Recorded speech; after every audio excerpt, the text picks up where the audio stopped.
मैंने आपको बताया था कि यहोवा परमेश्वर जो है वो चाहता है कि मैं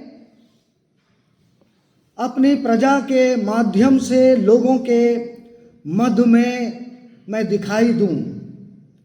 वो अपने आप को पोर्ट्रे डिपिक्ट करना चाहता है, दिखाना चाहता है कि मैं लोगों का उद्धारकर्ता परमेश्वर हूँ।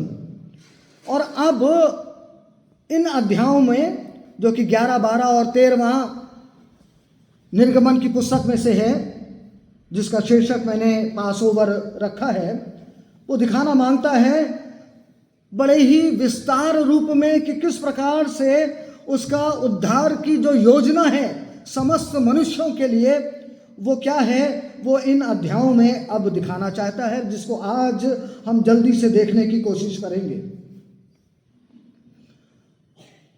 ये जो विर्द आपके सामने पढ़ा गया, ये न्याय की बात करता है, ये क्षमा की बात करता है, और ये हमारी प्रतिक्रिया रिस्पॉन्स की भी बात करता है। और परमेश्वर चाहता है कि इस विर्द के माध्यम से, इस पैसेज के माध्यम से नहीं सिर्फ यहूदियों को लेकिन हम लोगों को वो अपने सुसमाचार की तरफ हमारे ध्यान को आकर्षित करना चाहता है।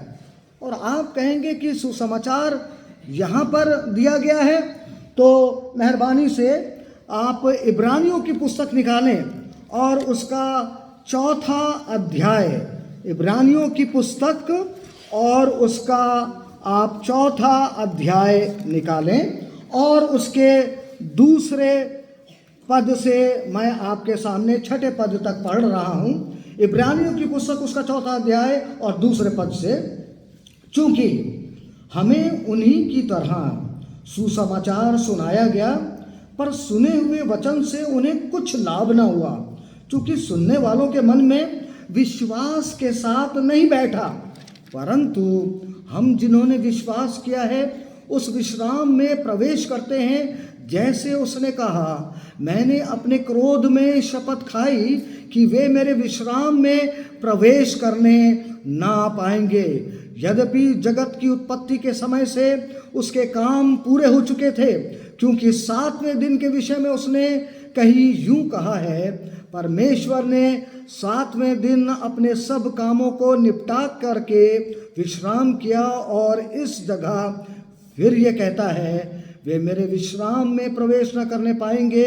सो जब ये बात बाकी है कि कितने और हैं जो उसके उस विश्राम में प्रवेश करें, और जिन्हें उसका सुसमाचार पहले सुनाया गया, उन्होंने आज्ञा ना मानने के कारण उसमें प्रवेश ना किया।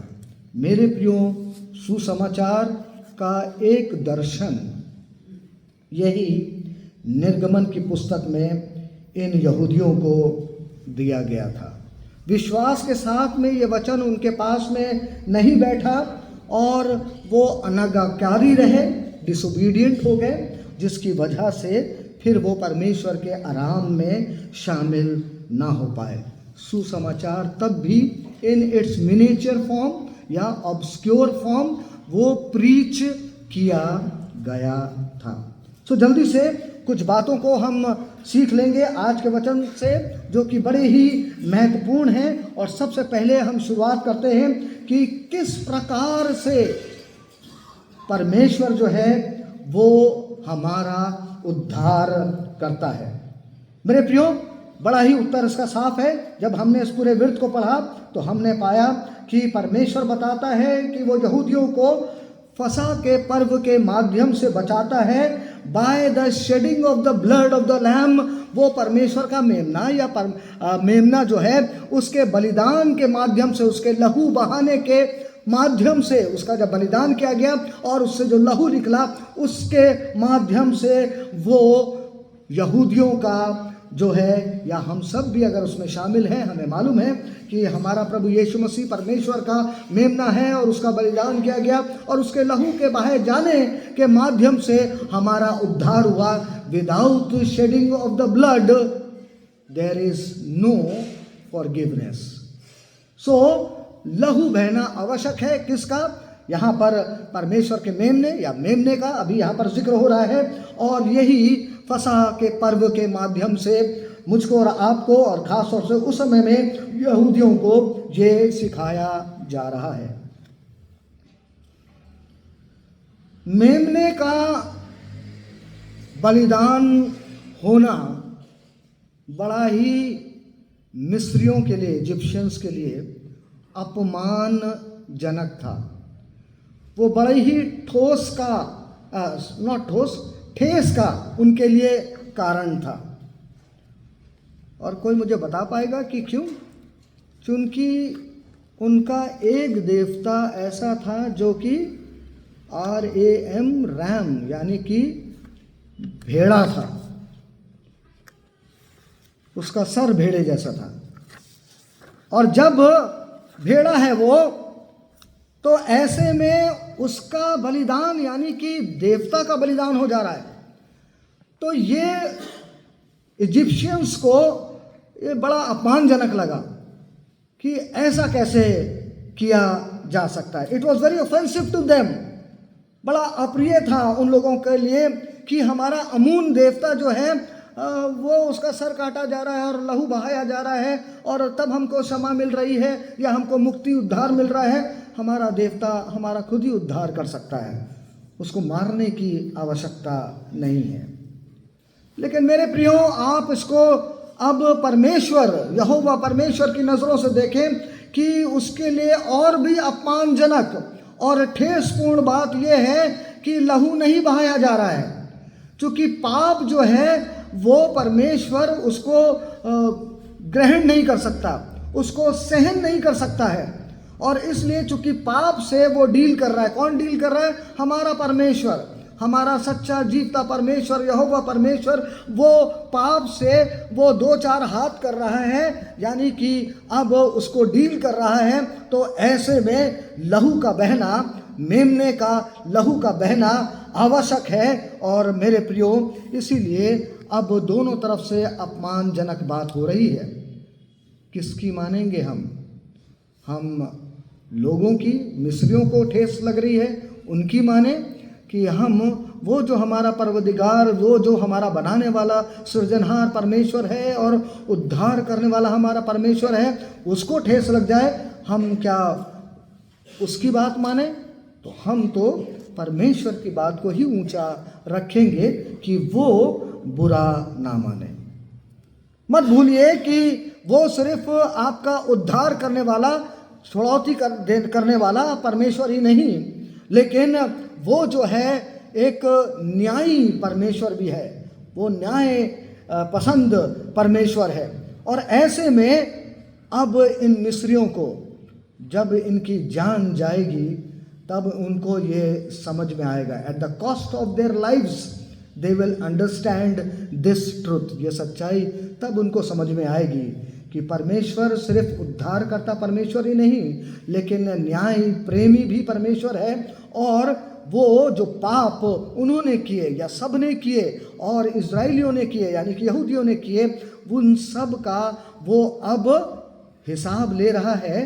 या तो मनुष्य मरे जिसने पाप किया, और या उनके बदले में एक निर्दोष मेमना जो है, जो कि 1 साल का होगा और मोल लिया जाएगा, पाला जाएगा, आपकी नज़रों के सामने होगा, और फिर उसका वध किया जाएगा, बलिदान किया जाएगा। उसके लहू के द्वारा, लहू के बहाए जाने के द्वारा क्षमा मिलेगी, उद्धार किया जाएगा। मेरे प्रियो, जो पापी हैं उनको उनके पाप का दंड अवश्य मिलेगा। और यहाँ इस विरुद्ध में हम सीखते हैं कि प्रभु परमेश्वर जो है, जिन घरों के ऊपर वो लहू की छाप होगी, उन चौखटों पर और अलंगों पर, और जिनकी बात मैंने अभी करी कि वो निर्दोष मेमने का बलिदान होगा, उन घर को दैट लॉर्ड प्रभु परमेश्वर लांघ जाएगा। He will pass over. ऐसा कि महान परमेश्वर स्वर्ग जिसका आसन है और पृथ्वी उसके पैरों की चौखट है, वो उतने बड़े पैर, वो इतना विशाल परमेश्वर, जब मान लीजिए हम और आप यहूदी हैं और हमारे घरों के ऊपर वो लहू जो मेमने का है, जो बहाया गया था, वध किया गया था, बलिदान किया गया था, वो लगा है, तो वो अपने बड़े बड़े पैरों से लांघ रहा है। और जहाँ पर वो लहू की छाप नहीं लगी हुई है, उस घर में से वो मृत्यु को भेज दे रहा है। वो अपने क्रोध की जलजलाहट को उनके ऊपर डाल दे रहा है और उनके पर पहलौठा जो है वो उनको मार डाल रहा है। Moses took time to write these words of God in elaboration 3 chapters।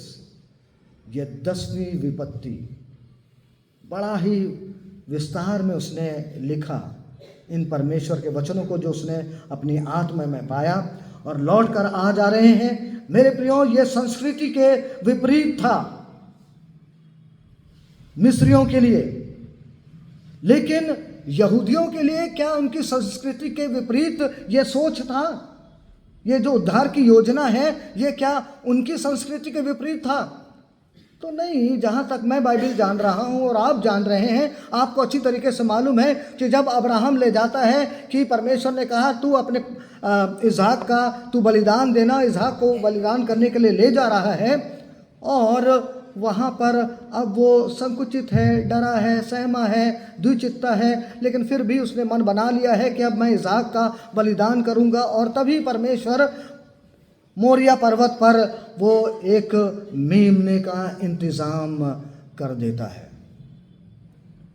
और ऐसे में वही भेड़ या मेमना, वो बकरे में से भी हो सकते हैं, या यहाँ फसह के पर्व में दिया गया है उस वृद्ध में, और ये उसकी संस्कृति में आ गया। ये उसकी संस्कृति के विपरीत कतई बात नहीं है। और ऐसे में उसके परमेश्वर ने, अब्राहम के परमेश्वर ने तमाम उसके माध्यम से यहूदियों को बता रखा है कि किस प्रकार से किसी एक निर्दोष मेमने का बलिदान तो होना है कि उद्धार हो सके हमारे जीवन का। दूसरी बात पर आते हैं जो कि बहुत ही हमारी सोच से विपरीत बात है फसह के पर्व को लेकर। आज फसह का नया तात्पर्य प्रभु यीशु मसीह ने जब स्थापित किया तो हम उसमें सहभागी होंगे जो इसके पात्र हैं। लेकिन इसका हमारी सोच से विपरीत बात क्या सामने आ रही है? यहोवा परमेश्वर या हमारा त्रिएक परमेश्वर है, वो हमको सिखा रहा है, इज़राइलियों को या यहूदियों को वो समझा रहा है कि उनको बचाया जा रहा है एक समुदाय के रूप में, एक समाज के रूप में, एक कम्युनिटी के रूप में।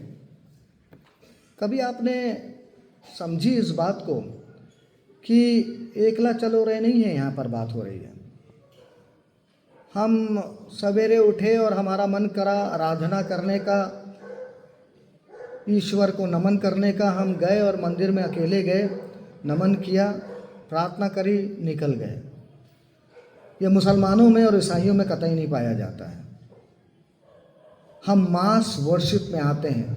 आज अब अकेले आकर यहाँ पर मत्था टेक के नहीं चले गए, आप पूरी इबादत में सब लोगों के साथ में मिलकर आराधना में, इबादत में शामिल हैं। आराधना में परमेश्वर सबक सिखा रहा है, यहूदियों तुम्हारा अकेले अकेले का मैंने उद्धार नहीं किया है, मैंने तुम्हारे पूरे समुदाय का, पूरे समाज का, जितने उस समय में हो, इस समय में यहाँ बैठे हैं विश्वास में इज़राइलियों की तरह, हमारा समुदाय के रूप में विश्वास हुआ है।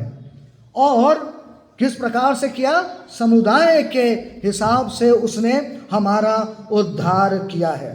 और यही बात उसने 4थे अध्याय में एक बड़ी ही बेहतरीन बात करी यहोवा परमेश्वर ने, और उसने इज़राइल से कहा, Israel is my first born son, तू मेरा पहलौठा पुत्र है।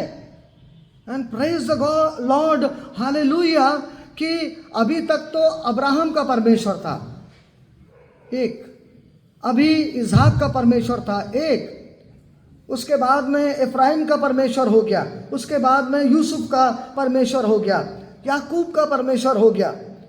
लेकिन यहाँ पर से आने से पहले नए नियम में हम देखते हैं कि वो यीशु मसीह पहलौठा है, वो यीशु मसीह का परमेश्वर है, पहलौठा वो हुआ। लेकिन थैंक गॉड कि यहाँ पर वो कहता है, Israel you are my first born. अर्थात कहने का मतलब ये कि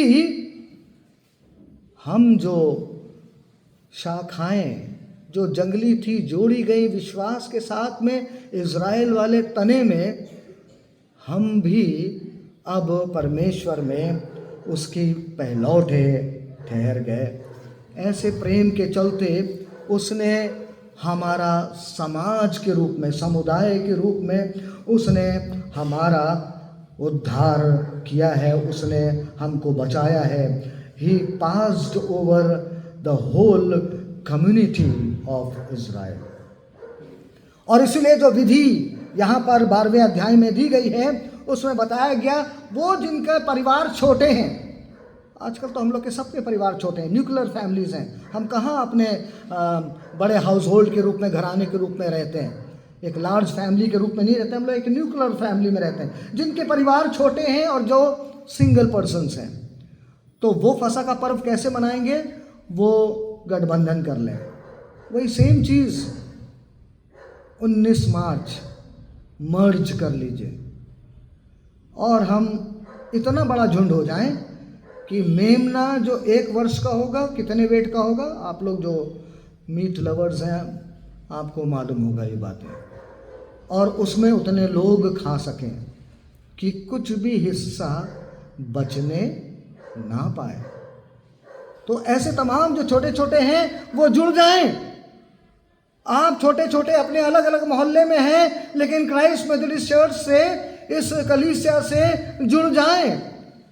आप लार्जर बॉडी से आप जुड़ जाएं, क्योंकि आपका परमेश्वर नाउ अब आप जो मसीह हो गए हैं, आपको बताना चाह रहा है कि जिस तरीके से मैंने उन यहूदियों को सामाजिक रूप से, या समाज के रूप में ज़्यादा सही वर्ड है कि एक समुदाय के रूप में बचाया, वैसे ही तुम क्रिश्चियंस को मैं बचाता हूँ, तुम मसीह लोगों को मैंने बचाया है।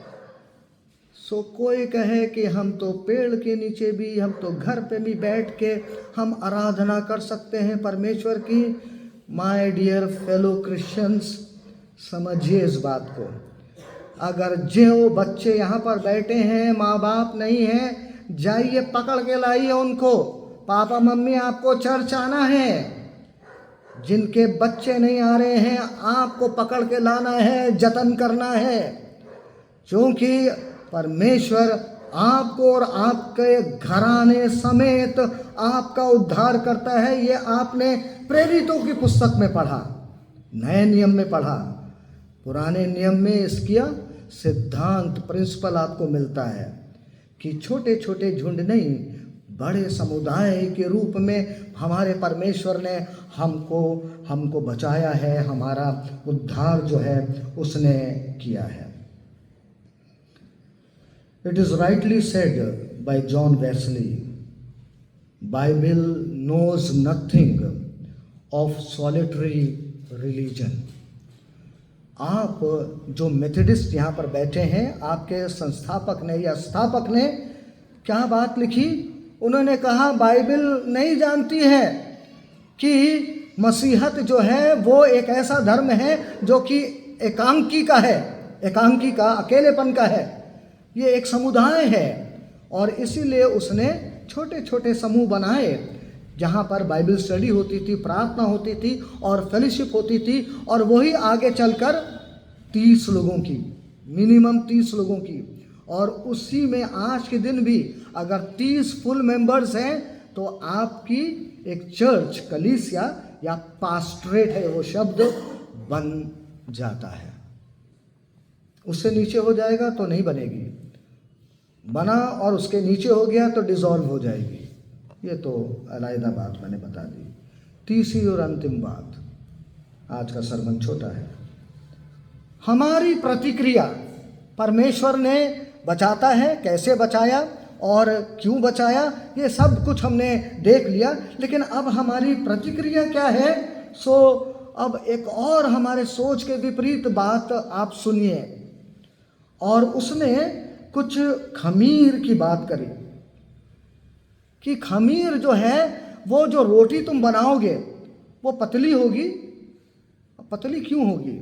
क्योंकि उसमें खमीर नहीं मिलाना।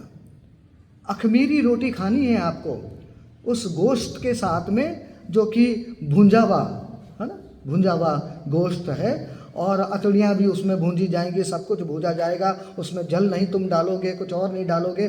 कड़वे साग पात के साथ में तुमको उसको खाना है। लेकिन रोटी की भी बात कर रहे हैं, रोटी जो है वो उसमें खमीर नहीं मिलाना है, अखमीरी है। और फिर तो वो चपाती बनी। और मैं तो पुराने लखनऊ में अभी भी रहता हूँ और मेरा जन्म भी पुराने लखनऊ में हुआ, और हमको तो वो मोटी तंदूर वाली रोटी, आहा, वो मोटी रोटी आज भी हम कहते हैं। और वो एक दिन पुरानी भी हो जाए या रात में खाई और सवेरे के लिए बच गई तो उसको तल के खाने में क्या टेस्ट आता है, अच्छा। और वो मिस्री लोगों का, अब आप हंसी में मजाक में ले रहे हैं मेरी बातों को, लेकिन मैं सोच समझ के बोल रहा हूँ कि मैं क्यों बोल रहा हूँ। Egyptians as they are known for their pyramids. आप भारत में, आप जो बहुत अच्छे बड़े बड़े लोग हैं, बना लीजिए, आप अपने शहर में भी एक पिरामिड बना लीजिए। सब कहेंगे नकली है, असली वहाँ है मिस्र, इजिप्ट में। वो जाने जाते हैं इस बात के लिए, खमीर के लिए मिस्री जाने जाते थे। That was the integral part उनके कल्चर का, उनके रहन सहन का, उनके खान पान का, यहाँ तक कि शराब का भी, उसमें भी खमीर मिलता है। ब्रू करते हैं आप, ब्रूइंग बियर, आहा क्या स्वाद है उसका। बहुतों ने नहीं लिया, बहुतों ने लिया है, और वो मिस्र इसीलिए जाना जाता है। और आप कह रहे हैं यहोवा परमेश्वर उस खमीर को निकाल दे। हम मिस्री लोग जो इतने सालों साल बंधुआई में थे, हमारी आदत हो गई है अब मोटी रोटी खाने की, खमीरी रोटी खाने की, और खमीरी दाखरस को पीने की, जिसे सड़ाया जाता है और फिर उसमें टेस्ट मिलाया जाता है, वो मदिरा बन जाती है। हाँ, उसके हम आदी हो गए हैं। और आप कह रहे हैं कि फसा के पर्व में एक तो वो कड़वे साग पात में बना हुआ वो मांस, वो भुजा हुआ, और अतड़ी पतड़ी खाते नहीं हम, लेकिन वो सब कुछ ख़त्म कर जाना है और जल्दी जल्दी खाना है। अभी हम सब बातों पे आएंगे, लेकिन वो सब करना है और वो भी खमीर हटा दिया जाए, ये कैसे संभव है? लेकिन मेरे प्रियो, परमेश्वर उनको बताना चाह रहा है, ध्यान से सुनिएगा, मैं तुमको तुम्हारी गुलामी के स्थान मिस्र से बाहर निकाल रहा हूं। यही सिर्फ संदेश नहीं दे रहा है यहोवा परमेश्वर, he is saying I want the Egypt in your heart that you take it out. तुम्हारे अंदर जो मिस्र बसा हुआ है, वो जो तुमको पसंद आ गया है, स्वाद में आ गया, तुम्हारे कल्चर में आ गया, तुम्हारे रहन सहन में आ गया, वो पाप, वो अंधकार, वो गंदगी, वो पाप की मलिनता, वो सब कुछ प्रभु यीशु मसीह कह रहे हैं, हमारा त्रिएक परमेश्वर कह रहा है, I want that Egypt to be out from your heart, from your life. सिर्फ तुमको गुलामी से, वो उस मिस्र की गुलामी से, उस जगह से नहीं निकाल रहा है यहूदियों को, लेकिन उनके अंदर जो ये पाप भरा पड़ा है, ये गुलामी भरी पड़ी है, या ये मिस्र बसा हुआ है, उसको निकालना मांग रहा है परमेश्वर। और तभी कह रहा है कि रोटी जो बनेगी वो बिना खमीर की बनेगी, बिना खमीर की बनेगी।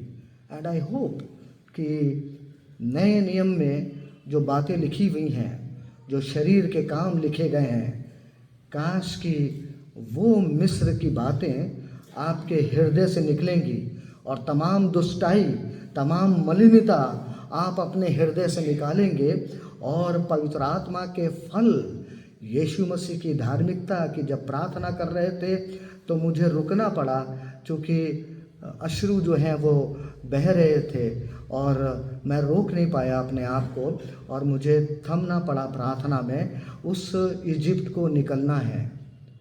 मैंने बड़ी गहनता से इसको पढ़ा। ऐसा नहीं था कि मुझे मालूम नहीं था पहले से, बॉर्न अगेन एक्सपीरियंस है, लेकिन हम भूलते हैं। और कभी कभी भूलने में ये भूल जो है हमारी आदतें बन जाती हैं, और आदतें जो हैं वो जल्दी टूटती नहीं हैं। इसीलिए ऐसे में the Egypt in your heart has to be taken out, ये लेसन दे रहे हैं इस फसह के पर्व में आपका परमेश्वर जिससे आप प्रेम करते हैं। बातों बातों में याद आ गया, सेकंड पॉइंट था कि वो समुदाय के रूप में हमारा उद्धार करता है। और मैं नफरत से नहीं कह रहा, लेकिन आपका पासवान होने के नाते समझाना मांग रहा था। जब हम जमायती रूप से खड़े होते हैं प्रार्थना करने के लिए, या बैठे बैठे भी करते हैं, तो क्या प्रार्थना करते हैं?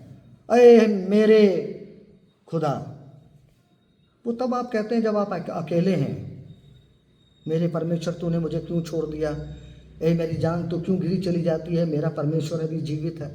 लेकिन जमायत के रूप में जब आते हैं तो हम कहते हैं कि ए हमारे बाप। यीशु मसीह ने यही सिखाया, और इसीलिए मैंने आपको सूचनाओं में मैं कहता हूँ कि आप जब प्रार्थना करें जमायती रूप में तो ऐ हमारे बाप से क्या करें। रिटर्निंग बैक अगेन, हमारी प्रतिक्रिया क्या होनी चाहिए? थर्ड पॉइंट, लास्ट पॉइंट, हमारी प्रतिक्रिया कैसी होनी चाहिए?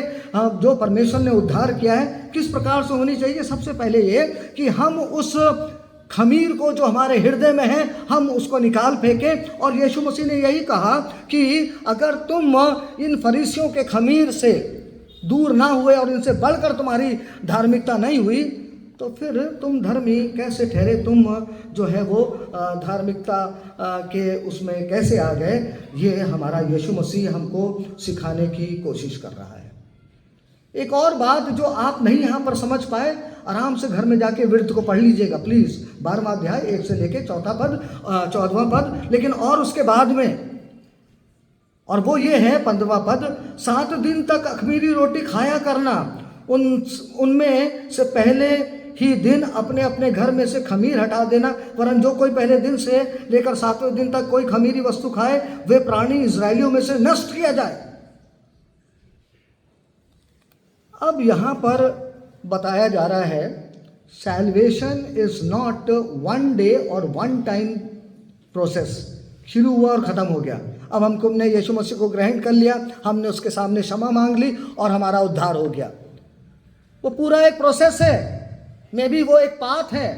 और यही इंडियन क्रिश्चियनिटी के जो लीडर्स हैं वो आपको समझाना मांग रहे, लेकिन आप वेस्टर्न क्रिश्चियनिटी को फॉलो करने में लगे हुए हैं। ऑल्टर कॉल हुई, आपने आज ही क्या कहते हैं बपतिस्मा ले लिया, आज ही आपने प्रभु को ग्रहण कर लिया, उसके बाद में आप कह रहे हैं I am free, I am free. You are free to do what? अरे करेंगे क्या आप आगे चल के? फिर वही सब कामों को दोहरा रहे हैं, वही लुतराई कर रहे हैं हम, वही बैक बाइटिंग कर रहे हैं। में भी हम बड़े बड़े पाप नहीं कर रहे, लेकिन सारे छोटे मोटे जितने हैं वो सब पाप करते चले जा रहे हैं। लेकिन हमको इंडियन क्रिश्चियनिटी या ईस्टर्न क्रिश्चियनिटी हमको ये सिखा रही है कि there is a way to follow obedience to Christ. यीशु मसीह का पथ, क्रूस का वो मार्ग, उस पर हमको चलते जाना है, चलते जाना है, चलते जाना है, जब तक कि फाइनली जो है हमारा संपूर्णता से उद्धार ना हो जाए। यहूदियों को 7 दिन फसह का पर्व आज मनाया, पहले दिन से लेकर 7 दिन तक टेस्ट किया जाता था। क्या था वो टेस्ट? खमीर रोटी वाली रोटी नहीं खाना है, ये था उनका टेस्ट। अर्थात जिन पापों से तुम छुड़ाए गए वो तुमको करना नहीं करना है, नहीं करना है। That is the test. हम भूलते हैं इस बात को, और परमेश्वर कह रहे हैं। 12वें अध्याय के 15वें पद को मैंने पढ़ लिया, चलिए फिर 19वें पद को भी पढ़ लेते हैं। You cannot pretend, you cannot play act with God. 19वां पद, 7 दिन तक तुम्हारे घरों में से कुछ भी खमीर ना रहे, वरन जो कोई किसी खमीरी वस्तु को खाए, चाहे वे देसी हो या परदेसी, वे प्राणी इज़राइलियों की मंडली से नष्ट किया जाए। Very strong words.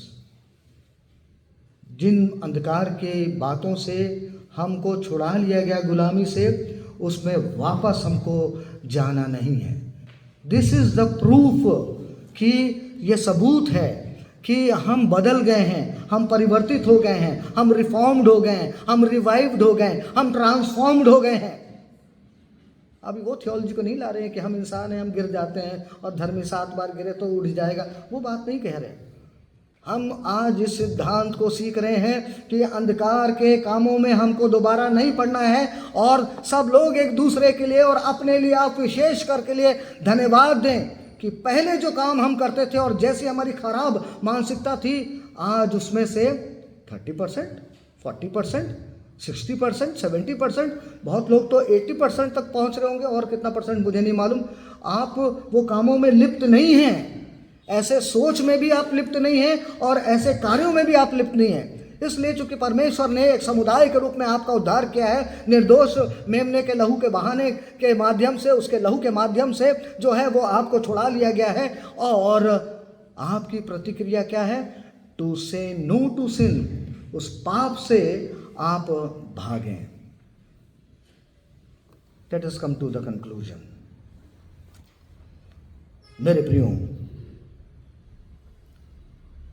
यहूदियों को तो नहीं मालूम था कि ये 10वीं विपत्ति जो आ पड़ी मिस्रियों के ऊपर, जिन्होंने यहूदियों की बातों को माना और उन्होंने लहू को लगा लिया अपने चौखटों पर, वो बच गए और वो शामिल हो गए इज़राइलियों में, और मिस्र से फिर वो अपने मसीहत को या यहूदी धर्म को बढ़ाते चले गए, वो मिस्री लोग।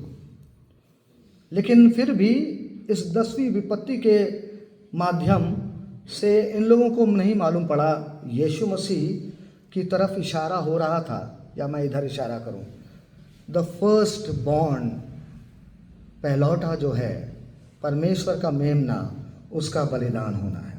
लेकिन आज आप जो मसीही यहाँ पर बैठे हुए हैं, क्रिश्चियंस बैठे हुए हैं, आप तो ट्रू पास ओवर लैम्ब जो कि यीशु मसीह है, सचमुच में आप तो इसका मतलब समझ गए हैं।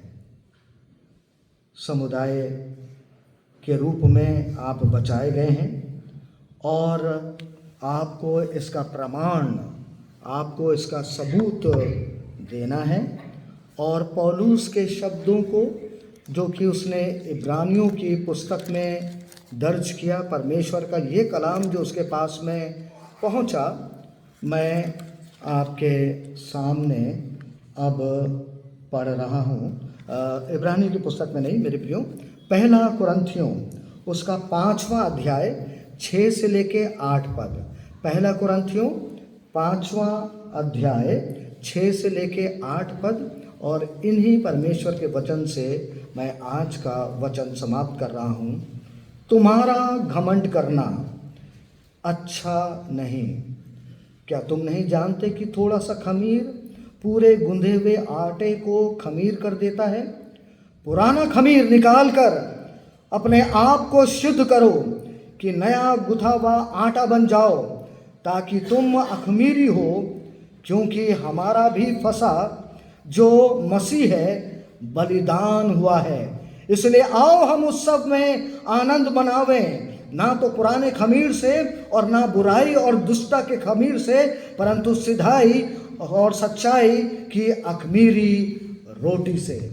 सिधाई और सच्चाई की अब इस अखमीरी रोटी और यीशु मसीह के लहू का जो प्रतीक है, इसको ग्रहण करके हम जो हैं वो अब सचमुच में मसीह यीशु का ये जो फसह का पर्व है, हम इसको मनाएं। हम अपनी आंखों को बंद करें और प्रार्थना में सम्मिलित हों। आसमान और ज़मीन को बनाने वाले हमारे जिंदा परमेश्वर, धन्यवाद देते हैं कि प्रभु यीशु मसीह को आपने हमारे लिए बलिदान किया, और वो परमेश्वर का मेमना जो कि जगत के पापों को उठा ले जाता है, वो हमारे लिए दंड ठहराया गया। मृत्यु हमारी थी, लेकिन परमेश्वर पिता आपने अपनी उद्धार की योजना में मसीह यीशु को हमारे लिए बलिदान होने दिया, ताकि हम जीवन पाएं, अनंत जीवन प्राप्त करें। हम आपके इस असीम प्रेम के लिए भी आपका धन्यवाद देते हैं, और धन्यवाद देते हैं कि हमारे न्यायी परमेश्वर आपने न्याय किया और हमको बचा लिया। लेकिन अब जो ये जीवन आपने हमको प्रदान किया है, हम आप में जी सकें प्रभु यीशु मसीह। वो जो नया जीवन आप देते हैं, वो उत्साह से भरा हुआ जीवन देते हैं, वो जो आप बहुतायत का जीवन देते हैं, वो जो आप जयवंत का जीवन देते हैं, खुदावंद आप अपने लोग जो क्राइस्ट मेथोडिस्ट चर्च के लोग यहाँ पर बैठे हैं उनको भरपूरी से दे दें, मुफ्त में देते हैं। लेकिन खुदावंद वो बड़ा ही कॉस्टली गिफ्ट है, और खुदावंद हम इस बात को मानते हैं, क्योंकि वो मेमना जिनको यहूदियों ने पाला पोसा और उसके बाद में उनको वध करना पड़ा, वो बड़ा महंगा मिला था उनको। और उसी प्रकार से प्रभु यीशु मसीह आप हमारे लिए एक बहुत ही महंगे परमेश्वर के मेमने हैं जो बलिदान हुए। लेकिन खुदाबंद अब हम आपसे वो जीवन प्राप्त करें जो आप हमको प्रदान करते हैं। खुदाबंद स्वागत करते हैं यीशु मसीह आपका अपने जीवन में, अपने हृदय में। खुदाबंद पापों की क्षमा के साथ में जीवन और सत्य और अपनी खूबियों और पवित्र आत्मा के फल से हमको भरपूर कर दें। हमारा जीवन बदल दें, परिवर्तित कर दें, हमारी सोच परिवर्तित कर दें, और हमको अपने प्रेम में लेकर चलें। और यही धन हम समस्त लोगों के मध्य में बांटें, अपने समुदाय में हम बांटें। प्रभु यीशु मसीह के नाम में हमारे पापों के लिए हमको क्षमा करें, ख्रिस्त यीशु के नाम में, आमीन।